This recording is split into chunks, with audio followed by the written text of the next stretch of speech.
আজ কোথায় আপনাদের সুশীল সমাজ? ইনসাফের সমাজ তৈরি করবেন, ইনসাফের সব কিছু করবেন। আপনাদের কোথায় গেল সুশীল সমাজ? যেখানে লাশ লাশের লাশ যায় জীবন্ত মানুষের কাছে। এই যে বাগেরহাটের সাদ্দাম কি এমন দোষটা করে ফেলাইছে? সে তো মৃত্যুদণ্ডের আসামি না। তাহলে তার সাথে কেন এমন বিচার হইল? কোথায় এখন?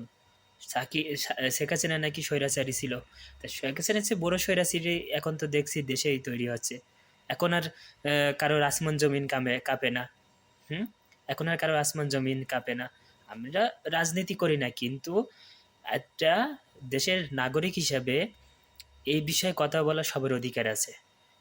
এই যে আপনি যে পিকচারটা দেখছেন, এটা দেখলে কার না কষ্ট লাগে?